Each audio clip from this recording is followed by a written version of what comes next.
네, 태풍 흰남노 때문에 가려져서 당 내분이 조금 덜 드러난 측면이 있었습니다만은 사실 여당인 국민의힘도 그렇고 야당인 민주당도 그렇고 지금 내부에는 흰남노보다 더 큰 태풍이 몰아닥치고 있는 실정입니다. 민주당에서는 이재명 후보에 대한 검찰 소환 놓고 출석하느냐 마느냐 논의 끝에 출석하지 않기로 했는데요.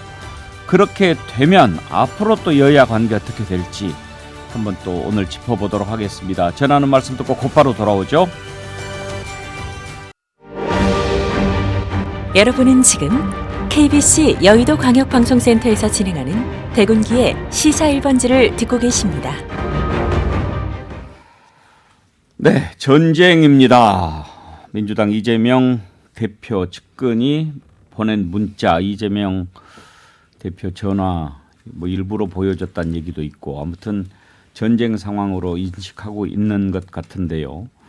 지금 막 속보가 하나 떴습니다. 검찰이 이재명 민주당 대표 선거법 위반과 관련해서 경기도청 압수수색을 했다라고 하는데요. 자, 이제 소환을 요청을 해놓고 계속 지금 밀어붙이고 있습니다. 검찰에 출석하느냐 마느냐 일단 의원총회에서는 나가는 거 맞지 않다 이렇게 의견을 모았고 이재명 대표는 그러면 의총 결론을 받아들일 거냐 이런 질문에 대해서 좀 생각해 보겠다라고 했는데 정연한 교수 일단은 의총에서 그런 결과가 나왔으면 출석하지 않는 쪽으로 정했다고 봐야죠. 네, 일단 불출석 의원들의 의견을 수렴했고 또 이재명 대표가 아마 오늘 아침에 사실은 이제 검찰이 이재명 대표 제1야당 대표에게 소환장을 보낸 것 자체가 소위 서면 조사에 대한 답변을 하지 않았기 때문이다라고 하는 이제 근거를 댔단 말이에요. 거기에 대한 것을 좀 원인을 무효화시키는 서면 답변을 제출한 걸로 알고 있습니다. 그래서 서면 답변 이미 제출했다. 고로 소환에 응할 이유는 없어졌다. 이렇게 논리적으로 이렇게 연결되는 것 같아요. 그럼에도 불구하고 결국은 이른바 검찰의 제1야당 대표에 대한 소환 통보가 결국은 민주당의 강경 대응을 오히려 불러온 결과를 초래해버렸다. 결국 김건희 여사에 대한 특검법 그리고 이것도 역시 이제 현역 대통령에 대한 소위 이른바 허위사실 유포 혐의로 고발을 했다라고 하는 소위 이른바 강대강으로 지금 치닫고 있는 전국이 되어버렸습니다. 예. 그러면 앞으로 어떻게 대응을 할 것으로 예상하십니까? 대응이라고 하는 것이 결국 민주당의 대응을 얘기하는 거예요. 결국 이제 민주당 입장에서는 이른바 야당만 선택적으로 수사한다라고 하는 그런 관점에서 김건희 여사 특검법과 소위 현역 대통령에 대한 선거법 위반을 지금 걸어놨고요. 그 다음에 특검 계속 제가 볼 때는 추진할 의사를 보여줄 걸로 보여집니다. 왜? 특검은 물론 이게 과연 현실화가 될 수 있을 것이냐라고 하는 부분에서 관건인데 여당이 당연히 반대하겠죠. 그리고 또 예를 들면 법사위를 통과하는 과정에서 여러 가지 논란이 있을 것이고 또 정쟁으로 아마 또 이제 폄하가 될 것이고 그럼에도 불구하고 이것을 밀어붙였을 때 만약에 대통령이 거부권을 행사한다면 특검은 시행되기 어려운 건 아니겠습니까? 자, 대통령이 거부권 행사한다? 자, 봐라. 윤석열 대통령이 결국은 소위 방탄하고 있다. 대통령의 권한을 이용해서 특검을 거부하고 있는 거 아니냐라고 하는 여론을 몰아가려고 할 거예요. 결국은 야당 입장에서는 정부와 정면 대응을 통해서 당 안팎의 어떤 이견을 해소하고 결집도를 상당히 높일 거예요. 그걸 통해서 국민 여론이 어떤 추이에 따라서는 특검도 관철시킬 수 있다라는 그런 어떤 계산법을 가지고 가는 것 같고 물론 그 부담은 남아 있습니다. 자, 그러면 야당 대표가 얘기했던 민생은 어떻게 되는 건데? 라고 하는 소위 이 책임감, 민생 기조가 희석된다라고 하는 그런 리스크를 안고 있는 거죠. 김두수 소장 보시기에 이재명 김건희 쌍특검 가능할 것 같습니까?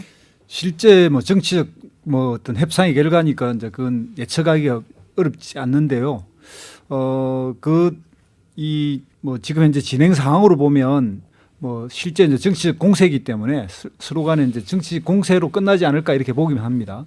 그런데 이제 이 국민의힘 내에서 계속 이재명 대표가 그나마 우리에게 숨통을 좀 튄 거다 이런 이야기를 하면서 은근히 이재명 대표가 되면 국민의힘 지지율이 오를 것 같다고 이야기했던 건데 이런 걸 예상했던 것 같아요. 그러니까 이재명 지사에 대해서 이런 사법 공세를 하고 그러면 강경 대응하면 대통령 선거처럼 50대 50으로 가면 어차피 지지율이 그럼 비슷해지는 거 아니냐. 대통령 또 지지율도 올라가고 뭐 이런 식 생각을 해서 일부 좀 강경파들이 그런 기획을 한 거 아닌가 이런 생각이 들 정도입니다. 예. 그러니까 말하자면 대표 취임되고 뭐 3일 뒤에 그리고 뭐 원내대표 방문도 하고 그리고 뭔가 이 영수회담 같은 것도 뭐 진행될 것 같은 어떤 이런 서로 약속도 있고 이런 상태에서 갑자기 이제 출석 요구를 해버리니까 이런 거는 어쩌면 뭐 기획해서 의도한 반대 민주당이 여기에 이제 강경하게 대응하지만 이재명 대표는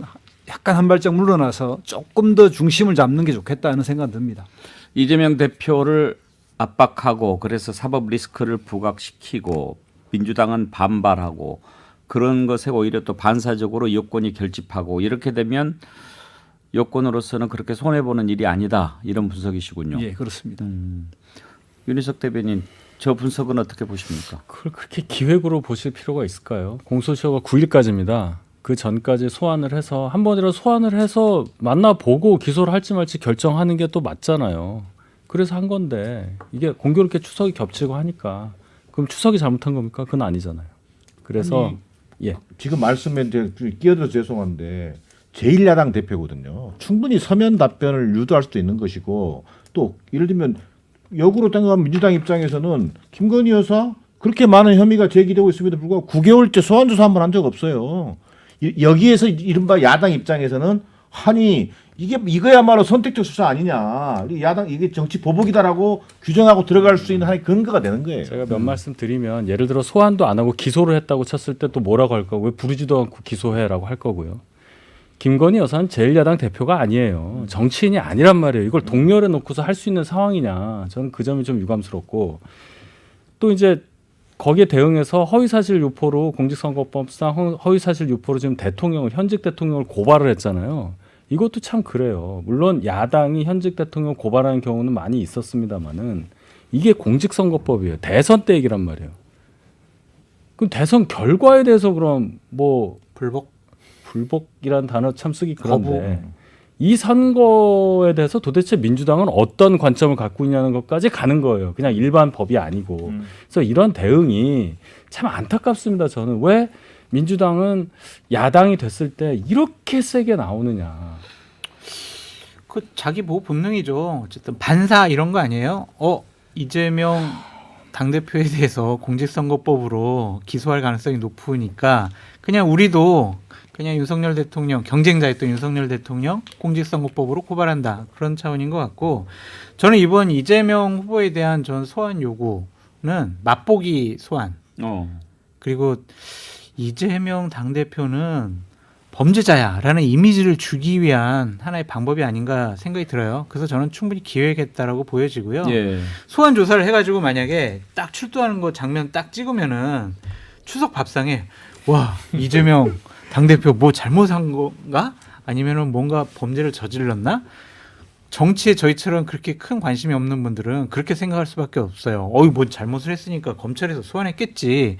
그런 이미지를 주고 싶어 한 것이다라는 좀 생각이 들고요. 거부하면은 거부한 대로 아니 어떻게 야당 당대표가 검찰의 소환에 대해서 저렇게 거부하냐. 문제 있는 거다라고 공격할 것 같고요. 저는 한동훈 법무부 장관이 개별적인 수사에 본인은 관여 안 한다고 하지만 한 달에 한 건씩 이재명 당대표에 대해서 다른 아이템을 갖고 소환 요구를 할 것 같아요. 소환 조사를 하려고 할 것 같아요. 그래서 충분히 문제가 있는 사람이다라는 이미지를 주려고 하는 것이 아니냐라는 생각이 듭니다. 기획이냐 아니냐 뭐 의견이 좀 엇갈리는데 어떤 생각으로 국민들이 바라볼지 이건 또 이제 좀 뭐 조사도 해볼 필요가 있을 것 같은데요. 일단 지금 이런 상황에서 협치는 이제 당분간은 얘기하기는 힘들죠. 야당이 대통령을 고발하고 그리고 여당의 원내대표는 야당 대표를 향해서 치외복권 있다고 착각하지 마라 뭐 이런 얘기를 하는데 지난번에 영수회담 얘기 있었잖아요. 되겠어요? 그러니까요. 이게 지금 뭐 말로 표현하는 게 너무 세더라고요. 권성동 원내대표도 세게 이야기하고 그리고 거의 뭐 이재명 당대표를 그냥 범죄자 취급하는 예. 그 여당의 공세 이런 것들이 좀 검찰에 뭐 그냥 이 출석 요구 정도라면 그냥 좀 담담하게 이야기하고 담담하게 이렇게 뭐 오해가 있는 거라고 좀 이렇게 이야기할 수 있음에도 불구하고 범죄를 지었고 뭐 이런 게 있으면 당연히 뭐 그 마땅하게 조사받아야 하고 뭐 이런 식으로 막 공세를 취하니까 그런 부분도 뭔가 좀 대화와 타협을 해나가면서 여야가 협치를 해가야겠다는 이런 자세에서 보면 여당답지 않아요. 그러니까 이재명 당대표만큼은 확실하게 낙인을 찍어야겠다고 생각하고 있는 것 같고 그것이 지금 현재 그 여야의 뭐 여러 지지율 이런 변동하고 추석을 앞둔 어떤 이런 공세 차원에서 너무들 세게들 이야기하고 있는 것 같습니다. 그러니까 지금 저는 한동훈 법무부 장관과 지금 뭐 검찰총장 그리고 지금 주요한 간부들은요 사이를 뭐라고 말씀드리고 싶으냐면 초코파이예요. 이거는 말하지 않아도 알고 눈빛만 보고도 알고 알아서 다 조사하고 이런 야당을 공격하는 그러한 일에 검사들이 알아서 할 것 같아요. 그러니까 이것이 정말 강대강으로 부딪힐 수밖에 없고 결국에는 근데 그런 의문은 있어요. 이렇게 나가면 민주당에서 법안 처리 협조 안 해줄 거고 예산안 처리도 안 해줄 건데 이거 어떻게 하려고 그러나 좀 그런 생각은 있습니다. 그러니까 정치는 없는 거예요. 없어요. 정치는? 강대강의 어떤 그 소위 검찰을 통한 이재명 대표 죽이기에는 나설 수 있어요. 네. 그래서 저는 아까 김두수 총장 분석이 상당히 일리가 있다. 지금 이런 식으로 강대강으로 몰고 가는 것이 결국은 지금 지지율 올리는 것은 여권의 결집이 가장 중요하니까 그런 걸 노린 것 아니냐 그런 생각에서 보시는 건데 일리가 있다.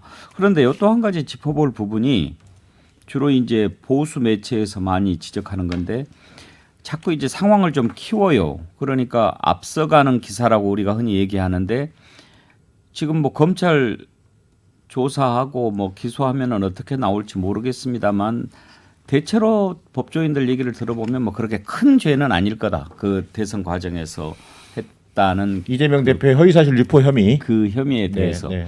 그런데 이제 막 그런 기사가 나와요. 만약에 100만 원 이상 벌금을 받으면은 430 몇 억 전부 다 토해내야 된다. 이거 어떻게 감당할 거냐 이런 것 하고 또 하나 또 그런 칼럼도 썼어요. 만약에 이재명 사법 처리되면 민주당은 분열될 거고 신문 독자신당 창당 가능성도 있다. 막 이런 글도 써요. 정gen환 교수. 막 불을 떼는 거죠. 그렇습니다. 그게 불을 떼는 것이고 이게 아까 이제 김두수 총장님이 소장님이 얘기하는 것과도 맥을 같이 한다고 봐야 되는데 그래서 정치학에서 그렇게 얘기하잖아요. 적대적 공생 구조를 지금 복원시키려고 하는 거예요. 근데 적대적 공생 구조를 유리하게 가져가기 위해서 공생시키는 건 좋은데 자 그렇다고 해서 그럼 윤석열 대통령의 지지율이 뭐 콘크리트 지지층이 좀 이렇게 다시 결집을 해가지고 이게 살아나냐 이거예요. 저는 또 이준석 변수가 있는 거예요. 자 추석 연휴 앞두고 여당 입장에서는 윤석열 대통령 입장에서는 인적 쇄신도 찔끔해봤어요. 그리고 민생 행보도 했어. 뭐 부산도 가고 TK도 서문시장도 가고 뭐 보안 유출에도 불구하고 자 그럼에도 불구하고 지금 지지율은 오히려 부정평가가 늘어나고 있단 말이에요.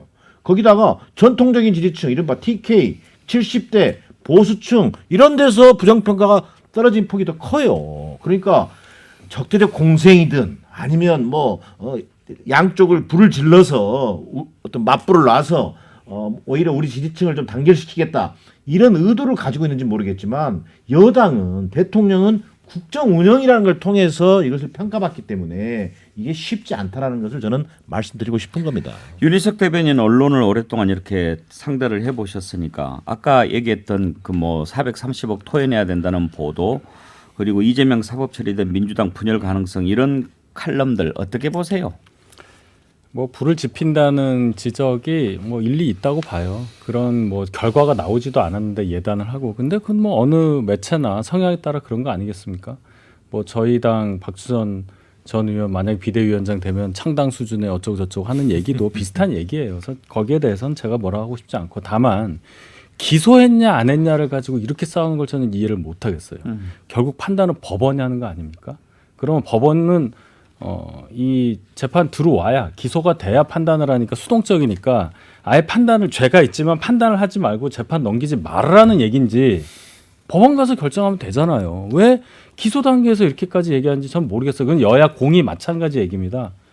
근데 저는 윤희석 대변인님 편이지만 옛날에 김대중 전 대통령께서 처음 집권하시고 나서 야당 그냥 한나라당 이회창 총재 완전히 사법적으로 처리하려고 했을 때 똑같이 막 얘기를 했었거든요. 방어하고 그 당시에 한나라당에서는 야당 파괴 저지 투쟁 위원회 이렇게 해서 지역을 돌면서 막 집회도 하고 했었거든요. 그래서 여야 공희라고 말씀드렸어요. 맞아요. 그러니까 그런 것들이 저는 상당히 안타까운 게 민생이 어렵다고 많이 얘기를 하면서 참 국민의힘도 저런 모습 보이고 민주당에 대해서 저렇게 하는 모습이 과연 맞을까라는 좀 생각이 들어요. 잘못이 있으면은 당연히 조사 받아야죠.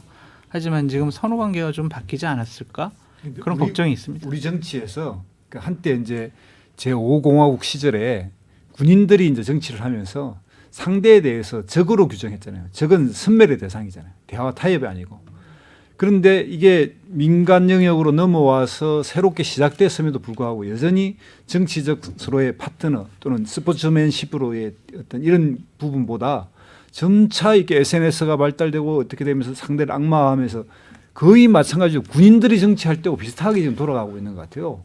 좀 더 대화 타협과 상생 또는 협치라고 하는 이야기를 누누이 했고 이것은 대통령이 된 사람으로서의 어떤 기본적인 국가 운영의 어떤 가장 중요한 첫 그 본인의 철학 같은 걸로 이렇게 생각해야 되는데 대통령이 그렇지 않아 버리니까 이제 검찰도 신호를 주고 당도 그러고 다 강경 모드로 돌아가서 다시 한번 선멸의 대상으로 가는 뭐 이런 정치가 좀 안타깝습니다. 근데 김두수 총장님 그 부분은 저희 쪽에서는 상당히 좀 피해 의식이 있어요. 예를 들면은 문재인 대통령으로 정권 교체가 되고 난 다음에 그래요. 국정농단한 사람들 잘못됐죠. 그 사람들 처벌 받아야 합니다. 근데 하지만 보수우파 진영을 괴멸시키려고 정말 문재인 정권에서 어떠한 일을 했는데요.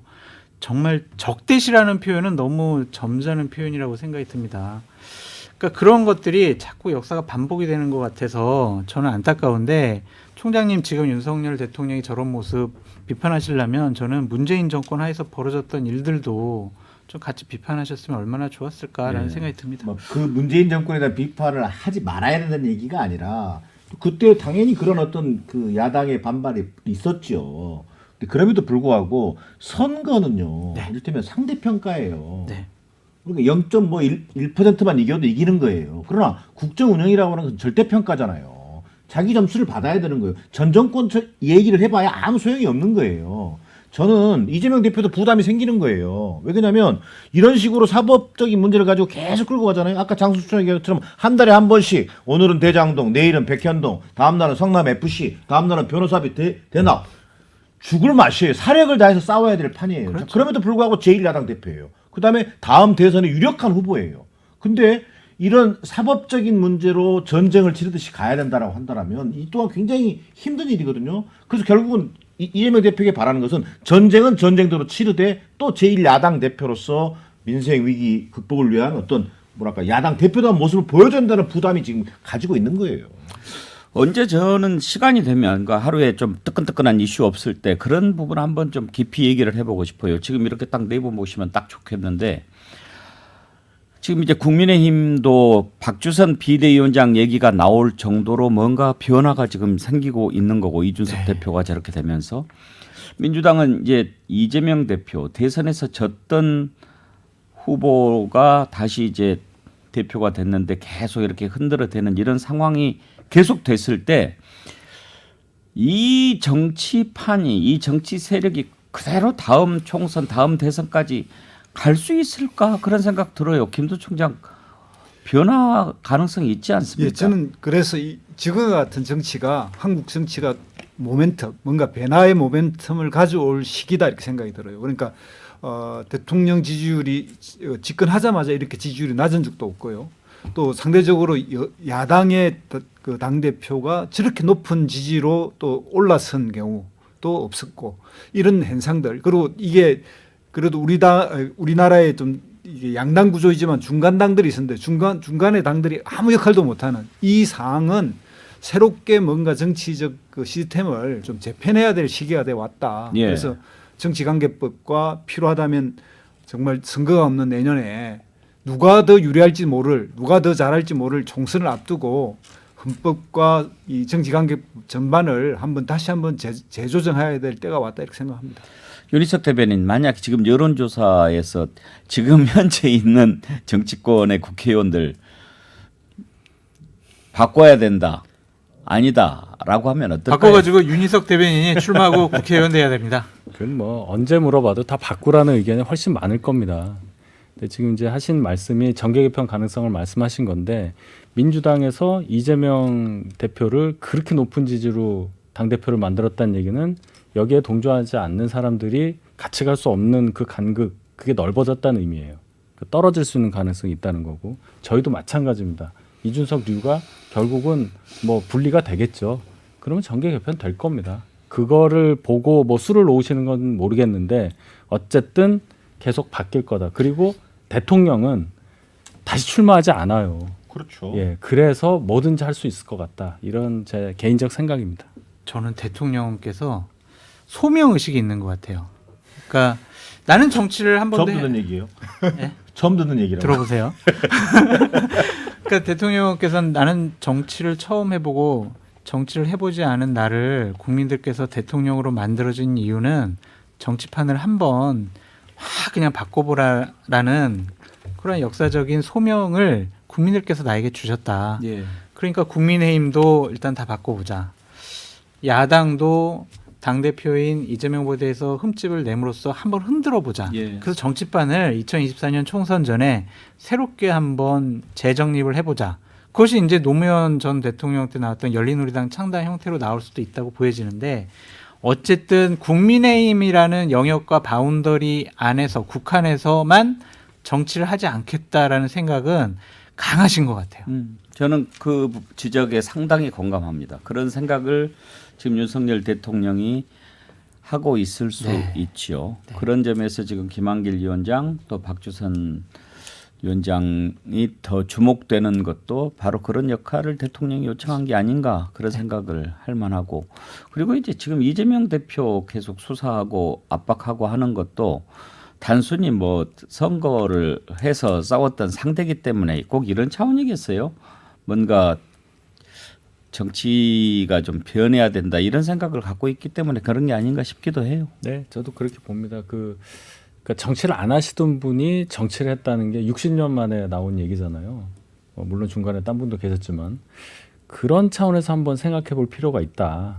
그래서 아까 제가 출마 다시 안 하신다고 그랬잖아요. 그렇다면은 아까 소명의식이라고 좋게 말씀하셨는데 바꿔볼 생각밖에 없을 겁니다. 그러면. 네. 예.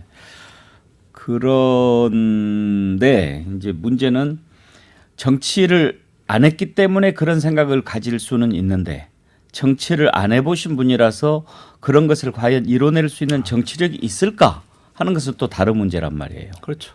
그게 정치력으로 계속 했는데 안 됐잖아요. 정치력이 아닌 다른 힘으로 뭔가 결단력, 뭔가 판단력 이런 게 돼야 되지. 정치력이라고 하면은 결국은 서로 상의해서 간다는 건데, 그게 더 이상 작동하지 않는 시스템이라고 판단이 된다면 국민들이 그걸 받아들이면 다른 걸로 가능한 거죠. 최소한도 정치력이 아니면 또 국민의 지지가 있어야 그렇죠. 그런 일이 있는데, 현재 지지율로는 그런 일을 과연 해낼 수 있을까 하는 그런 우려도 좀 있고요. 오늘은 이렇게 쭉 얘기를 하다 보니까 숨이 상관된 것 같습니다. 앞부분에 생각했던 것과 뒷부분에 우리가 얘기를 해본 것이 서로 좀 어울리는 얘기가 됐습니다. 오늘은 여기까지 하고요. 두 분 오늘 댓글 당첨자 발표하겠습니다. 빰빠라밤. 감사합니다. 표지판님, 이참에 민주당 국민의힘 통합해라. 그러면 발목 잡는 야당 없어져서 대통령 하기 편할 것 같다. 네, BHC 치킨 쿠폰 드릴게요. 깜보님, 국힘 비대위원장은 윤석열 대통령이 겸임하는 것을 추천합니다. 네, 자연주의 화장품 글램모에서 드리는 클렌징 폼 드리겠습니다. 오늘 함께해 주신 여러분 감사합니다. 내일 뵙죠. 감사합니다. 감사합니다.